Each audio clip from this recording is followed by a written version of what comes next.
12वीं कक्षा की पाठ्यपुस्तक आरोह से कविता कैमरे में बंद अपाहिज इस भाग में हम समझेंगे और इससे संबंधित कुछ प्रश्नों को देखेंगे। ये प्रश्न जो कि एमसीक्यूज हैं, वस्तुनिष्ठ है और वैकल्पिक प्रश्न है जो टर्म 1 के लिए जरूरी है, वो इस भाग में हम पढ़ेंगे और समझेंगे। तो कविता से संबंधित कुछ प्रश्नों को जानने की कोशिश करते हैं और शुरू करते हैं। पहला प्रश्न है यहाँ पर कि काव्यांश में अपाहिज को दूरदर्शन पर ले जाने वाले लोग कैसे हैं। जो कविता है, कविता के अंतर्गत हमने पढ़ा है कि किस तरीके से एक अपाहिज निर्बल व्यक्ति है जिसका एक साक्षात्कार लिया जा रहा है दूरदर्शन के माध्यम से, लेकिन वो संवेदनहीन लोग हैं जो उसकी भावनाओं की कद्र नहीं करते हैं। वो अपने व्यवसायिक लाभ के लिए, सिर्फ अपने फायदे के लिए उसके सामने ऐसे ऐसे प्रश्न रखते हैं जिससे कि वो फूट फूट कर रो पड़े और लोग उसको रोता हुआ देखकर और भी उस शो को देखे, जिससे कि उनका शो जो है वो हिट हो जाए और उनका व्यवसायिक लाभ उन्हें मिलता रहे, जो हमने कविता के माध्यम से पढ़ा है मीडिया कर्मी के बारे में, मीडिया के लोगों के लिए। और साथ ही इस तरीके से इस कविता में हमने ये विषय देखा है, जो ये प्रश्न हमारे सामने रख रहा है कि वही जो अपाहिज है काव्यांश में, उसको दूरदर्शन पर जो ले जाने वाले लोग हैं वो कैसे हैं। पहला ऑप्शन है संवेदनशील है, दूसरा दयालु है, तीसरा संवेदनहीन है, चौथा कर्तव्यनिष्ठ है। तो जैसा कि कविता के माध्यम से हमें पता चला है, जो अपाहिज व्यक्ति है उसके साथ दुर्व्यवहार हो रहा है एक तरीके से, वो सकारात्मक पक्ष में दिख रहा है, लेकिन जो मीडिया कर्मी है, दूरदर्शन के जो लोग हैं या जो साक्षात्कार ले रहे हैं, वो एक नकारात्मक रोल प्ले करते हुए हमें कविता के अंतर्गत दिख रहे हैं। तो जो पहला ऑप्शन है, दूसरा ऑप्शन है और चौथा ऑप्शन है, वो किसी भी व्यक्ति के सकारात्मक पक्ष को दिखा रहे हैं। तो वो लोग जो है इस तरीके के नहीं हैं, तो इसलिए इसका उत्तर हो जाएगा 3, यानी कि संवेदनहीन, जो कि जिनमें संवेदना नहीं है, जो आपके इमोशन से अपने आप को जोड़ते नहीं हैं, वो सिर्फ अपने व्यावसायिक लाभ के लिए काम कर रहे हैं। तो इसलिए इसका उत्तर हो जाएगा 3, यानी संवेदनहीन। अगला प्रश्न है, दूरदर्शन वाले अपाहिज व्यक्ति से कैसे प्रश्न पूछते हैं। जो दूरदर्शन के लोग हैं जो अपाहिज का साक्षात्कार लेना चाह रहे हैं, वो उस व्यक्ति से कैसे प्रश्न पूछते हैं। पहला, उसकी पीड़ा उभारने वाले, दूसरा उसको पीड़ा से मुक्त कराने वाले, तीसरा उसको संतोष प्रदान करने वाले, चौथा उसको धैर्य बंधाने वाले।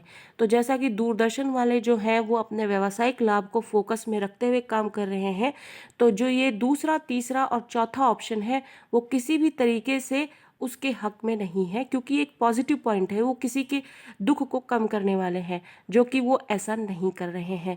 तो पहला ऑप्शन जो है उसका उत्तर हो जाएगा कि वो उसकी पीड़ा को बढ़ाने वाले, उभारने वाले प्रश्नों को उसके सामने रख रहे हैं।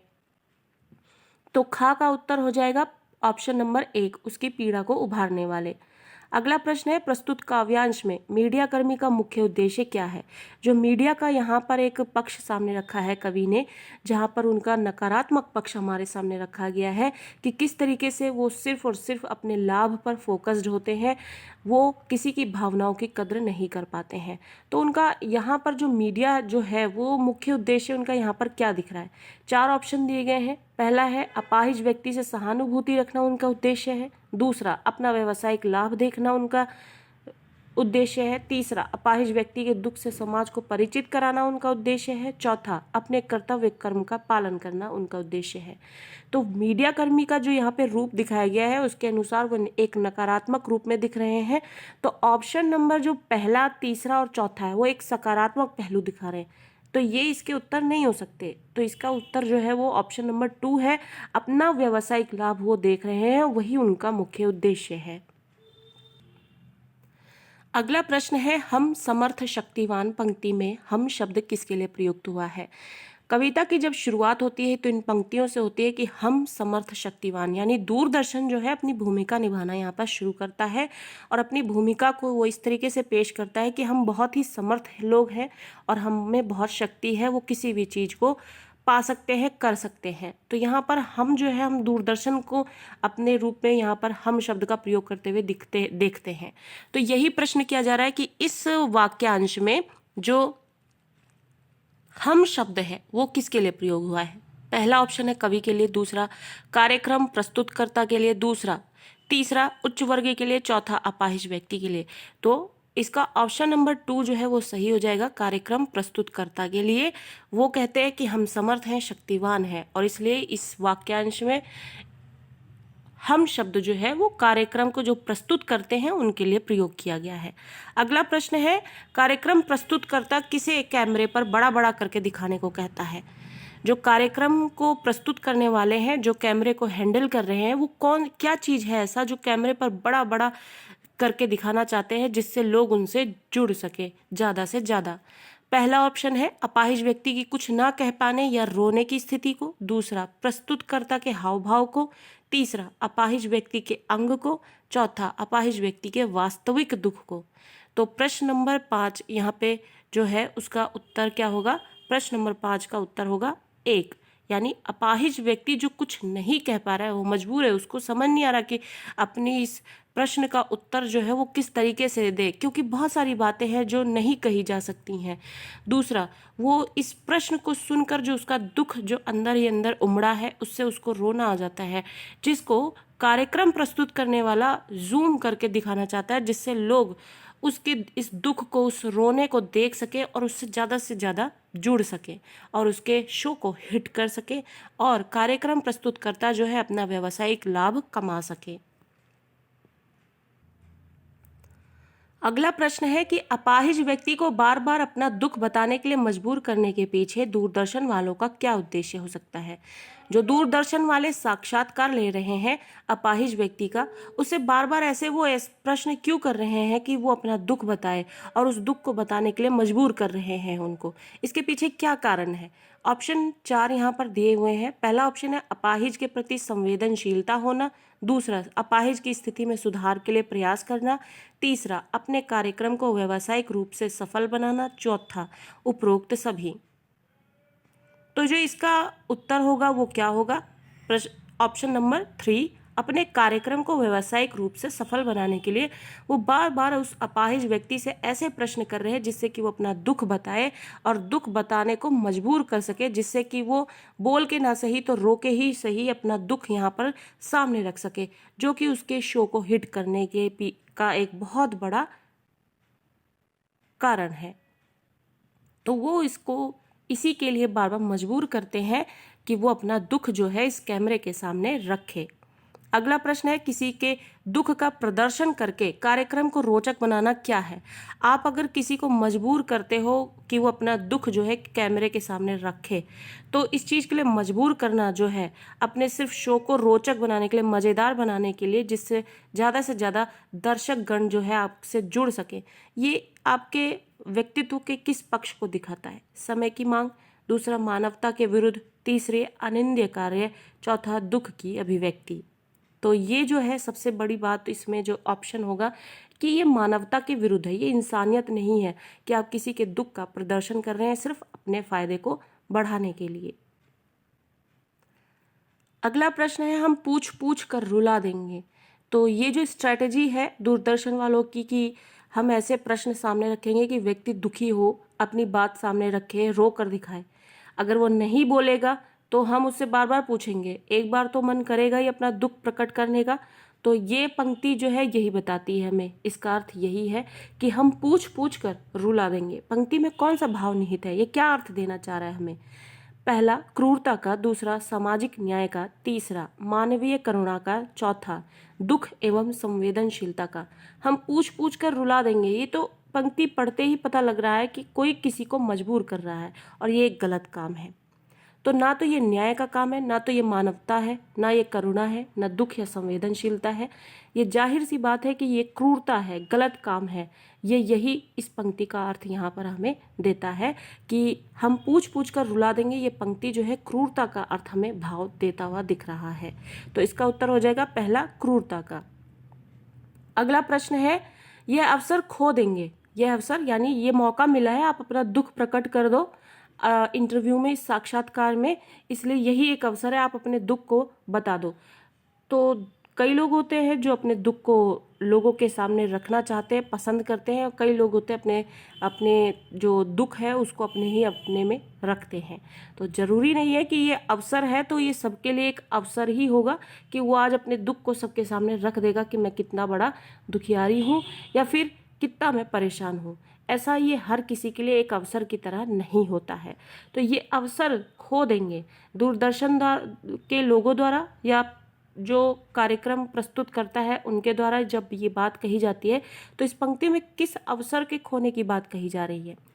अपंगता को दर्शाना और बताने का जो अवसर मिला है वो बताने के लिए। दूसरा, बात को प्रभावशाली ढंग से प्रस्तुत करने का अवसर। तीसरा, कैमरे के सामने आने का अवसर।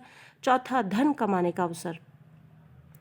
तो जो पहला ऑप्शन है कि अपंगता को अच्छे से दर्शा सको और उसको ढंग से बताओ, उसके पीछे की सारी कहानी, ये जो अवसर है वो आप खो देंगे, इसलिए अभी अपना सारा दुख जो है यहाँ पर बयान कर दो जो अवसर आपको मिला है।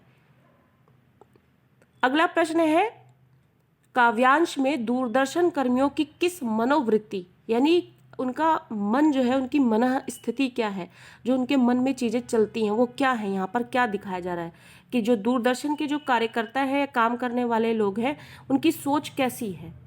पहली संवेदनशीलता है, दूसरा संवेदनहीनता है, तीसरा सामाजिकता है, चौथा पर दुख कातरता है। तो यहाँ पर ऑप्शन नंबर जो 2 है वो इसका उत्तर होगा कि वो संवेदनहीन लोग हैं, उनको किसी के दुख से कोई मतलब नहीं है, वो सिर्फ अपने काम पर फोकस कर रहे हैं और जिससे कि उसका जो लाभांश है वो बढ़ सके। अगला प्रश्न है, कार्यक्रम प्रस्तुतकर्ता पर्दे पर क्या दिखाने की बात कर रहा है। जो कार्यक्रम को प्रस्तुत करने वाले लोग हैं वो पर्दे पर क्या दिखाने की बात कर रहे हैं। पहला ऑप्शन, फूली हुई बड़ी आंख की तस्वीर। दूसरा, अपाहिज व्यक्ति का चित्र।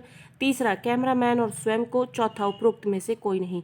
तीसरा और चौथा तो उत्तर इसका बिल्कुल नहीं होगा, आपको पहले और दूसरे में देखना है। अपाहिज व्यक्ति को शुरू से ही व्यक्ति हर कोई देख रहा है इंटरव्यू में, तो जो पहला ऑप्शन है वो इसका बेहतरीन कारण होगा कि जो अपाहिज व्यक्ति है उसका जो दुख है उसकी फूली हुई आंख से और उससे बहने वाले आंसू से ज़्यादा लोगों को जोड़ सकेगा कार्यक्रम से।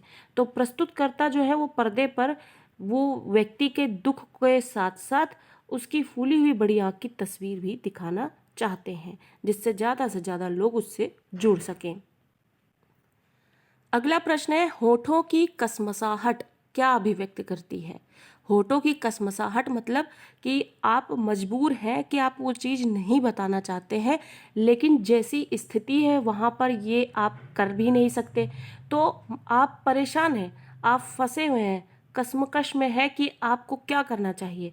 तो ये होठों की कसमसाहट जो है वो क्या अभिव्यक्त करती है, क्या बोलना चाहती है। पहला ऑप्शन है मन की प्रसन्नता को, दूसरा असमर्थता को, तीसरा सहजता को, चौथा गंभीरता को। तो इसका उत्तर हो जाएगा ऑप्शन नंबर 2, असमर्थता। आप असमर्थ हैं, आप परेशान हैं, आपको क्या करना चाहिए, आप अपने आप को असमर्थ पा रहे हैं यहाँ पर। अगला प्रश्न है, प्रस्तुतकर्ता के अनुसार कार्यक्रम की सफलता किसमें है। यानी कि जो लोग कार्यक्रम को प्रस्तुत करना चाह रहे हैं, जिसके लिए सब रिकॉर्डिंग हो रही है या साक्षात्कार हो रहे हैं, उनके अनुसार कार्यक्रम में ऐसा क्या दिखाना चाहिए जिससे कि हमें सफलता मिल सके। 4 ऑप्शन है, जब अपाहिज व्यक्ति रोने लगेगा। दूसरा, जब दर्शक उससे तादात्म्य स्थापित करने लगेगा। तीसरा, जब अपाहिज व्यक्ति और दर्शक दोनों भावुक हो जाएंगे। चौथा, उपरोक्त में से कोई नहीं। तो इसका जो ऑप्शन नंबर 3 है कि जब अपाहिज व्यक्ति और दर्शक दोनों भावुक हो जाएंगे, और वो किसके माध्यम से ये सफल हो पाएगा काम, जब ये दूरदर्शन के जो प्रस्तुत करता है वो बार बार ऐसे प्रश्न को रखेंगे कि अपाहिज व्यक्ति मजबूर हो जाए अपने दुख को व्यक्त करने के लिए, और वो रो रो कर अपने उस दुख को व्यक्त करे, और उसके बाद दर्शक जो है उन आंसुओं को देखकर भावुक हो जाए, और उसको जब ये स्थिति पैदा कर देंगे तो दोनों ही लोग, अपाहिज व्यक्ति और दर्शक, दोनों आपस में जुड़ जाएंगे, जो उनके व्यवसायिक लाभ को बढ़ाने में मददगार होगा। तो प्रस्तुतकर्ता के अनुसार जो है कार्यक्रम की सफलता जो है इसी पे डिपेंड है कि अपाहिज व्यक्ति अपने दुख को व्यक्त करे और दर्शक जो है उसके आंसुओं को देखकर और उसके दुख को सुनकर उससे जुड़ सके। तो इससे इसका ऑप्शन नंबर 3 जो है उसका उत्तर हो जाएगा। अगला प्रश्न है पर्दे पर वक्त की कीमत है, यानी उनके पास समय नहीं है, जो काम उन्होंने एक खाका बना के रख लिया है, बस उसको उनको दोहराना होता है और तुरंत के तुरंत वो काम करने होते हैं। क्योंकि वो संवेदनहीन लोग हैं, उनको संवेदनाओं से कोई मतलब नहीं होता है, इसलिए वो एक तय वक्त पर अपना सभी काम कर लेना चाहते हैं। उनको भावनाओं से, किसी की भावनाओं की कदर नहीं है और इस वजह से पर्दे पर जो है उनके लिए वक्त की एक कीमत है। ऐसा कौन कहता है? कैमरामैन, अपाहिज व्यक्ति, कार्यक्रम प्रस्तुतकर्ता या इनमें से कोई नहीं। तो जो कार्यक्रम प्रस्तुत करता है वो ये कहता है कि पर्दे पर वक्त की कीमत है। इसका ऑप्शन नंबर 3 जो है उत्तर हो जाएगा। अगला प्रश्न है हमें दोनों एक संग रुलाने हैं। हमें दोनों एक संग, दोनों कौन? अपाहिज व्यक्ति जो अपना दुख व्यक्त करेगा और दर्शक जो उसके दुख को सुनेगा, वो दोनों, उनको हमको एक साथ रुलाना है। ये प्रस्तुतकर्ता की स्ट्रैटेजी होती है। तो पंक्ति में दोनों शब्द किसके लिए है? कवि और अपाहिज व्यक्ति के लिए। दूसरा ऑप्शन अपाहिज व्यक्ति और दर्शक के लिए। तीसरा दर्शक और कवि के लिए। चौथा कार्यक्रम प्रस्तुतकर्ता और अपाहिज व्यक्ति के लिए। तो ऑप्शन नंबर 2 जो है इसका उत्तर हो जाएगा कि अपाहिज व्यक्ति और दर्शक के लिए ये जरूरी है कि अपाहिज व्यक्ति और दर्शक को रुलाना, एक साथ रुलाना जो है प्रस्तुतकर्ता के लिए बहुत जरूरी है, जिससे कि वो अपने कार्यक्रम को सफल बना सके।